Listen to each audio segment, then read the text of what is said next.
الرحمن الرحیم۔ حضرات آپ جانتے ہیں 14 اگست بالکل قریب ہے۔ اس موقع پر ملک پاکستان کی عوام اپنے وطن سے محبت کا اظہار کرتے ہیں، جو کہ کرنا چاہیے۔ شریعت میں اس کی گنجائش بھی ہے، لیکن حدود ہے کہ ہم خوشی میں بھی اللہ تعالیٰ کے احکام کے پابند ہیں اور غمی میں بھی اللہ تعالیٰ کے احکام کے پابند ہیں۔ ہم شریعت کو تجاوز نہیں کریں گے، نہ خوشی کے اندر نہ غمی کے اندر۔ ہم پابند ہیں شریعت کے۔ آپ جانتے ہیں آزادی ایک بہت بڑی نعمت ہے۔ ایمان کے بعد دوسری جو نعمت ہے وہ آزادی کی نعمت ہے۔ ہم چونکہ الحمدللہ مادرزاد آزاد پیدا ہوئے، ہم نے غلامی کی زندگی کو نہیں دیکھا، ہم اس کا تصور نہیں کر سکتے جتنی ذلت غلامی کے اندر ہے۔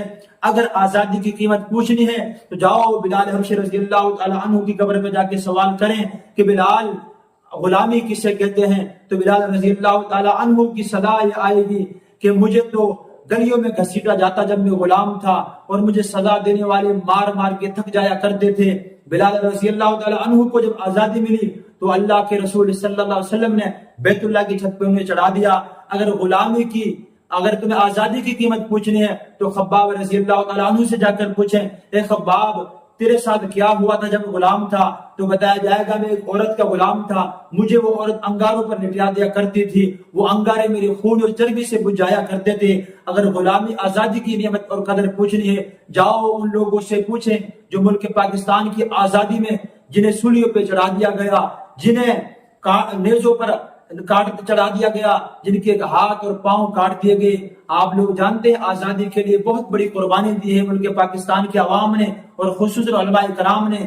آپ جانتے ہیں کہ 6 لاکھ لوگ ملک پاکستان کی آزادی میں شہید کر دیے گئے۔ یہ آپ کا دریا ستلج، یہ آپ کا دریا چناب، یہ آپ کا دریا راوی، یہ لاشوں سے یہ بند ہو گیا تھا، اس کا خون بھی سرخ ہو گیا تھا۔ وہ جو ٹرین چلی تھی ہندوستان سے آزادی حاصل کرنے کے لیے مسافروں کی، جب وہ آپ کے واگا بارڈر پہ پہنچی تو اس میں ایک بھی زندہ نہ بچا، کسی کے بازو نہیں، کسی کی گردن نہیں، کسی کی ٹانگ نہیں ہے، وہ سب کے سب شہید کر دیے گئے۔ میرے دوستو آزادی نعمت ہے، اس پہ اللہ کا شکر ادا کریں۔ آپ جانتے ہیں قرآن کے اندر اللہ کیا فرماتے ہیں، وَإِذْ قَالَ مُوسَىٰ لِقَوْمِهِ اذْكُرُوا نِعْمَتَ اللَّهِ عَلَيْكُمْ إِذْ أَنْجَاكُمْ مِنْ آلِ فِرْعَوْنَ۔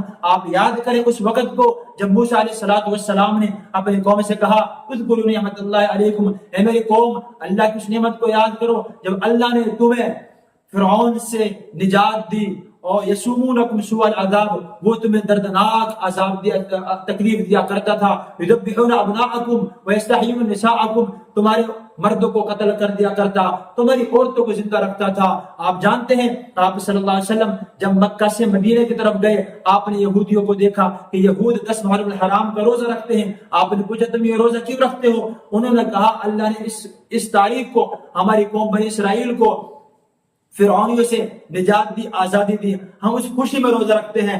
آپ صلی اللہ علیہ وسلم نے بھی 10 محرم الحرام کا روزہ رکھا۔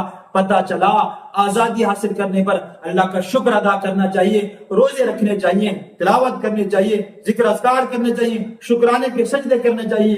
آپ صلی اللہ علیہ وسلم نے جب فتح مکہ والے دن آپ نے جب مکہ کو فتح کر لیا، آپ نے اپنی معمول سے ہٹ کر اس دن نوافل کو زیادہ پڑھا، زیادہ عبادت کی۔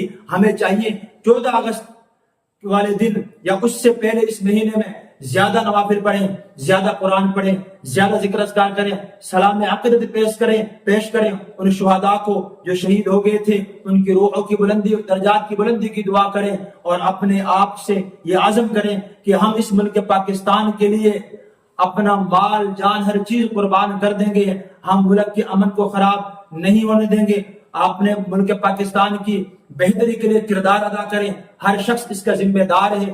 یہ ہم سب اس ملک میں ایسے ہیں جیسے ایک عمارت کے لیے اینٹ ہوا کرتی ہے، ایک اینٹ سے آپ کو پتا عمارت کھڑی نہیں ہوتی، اینٹ کے ساتھ اینٹ جڑ کر پھر ایک خوبصورت عمارت کھڑی ہوتی ہے۔ میں بھی اس ملک کی ایک اینٹ ہوں، آپ بھی اینٹ ہیں، ہم سب نے مل کر اس ملک کی تعمیر کرنی ہے۔ اس ملک کے اندر ہم نے مثبت اور نمایاں کردار ادا کرنا ہے۔ اللہ سے دعا ہے اللہ میرے ملک پاکستان کی حفاظت فرمائے، اور اللہ تعالیٰ اس میں خوشحالیاں پیدا فرمائے۔ اللہ تعالیٰ ہمارے ملک کے عزیز کو قرضوں سے نجات نصیب فرمائے۔ وآخر دعوانا الحمدللہ رب العالمین۔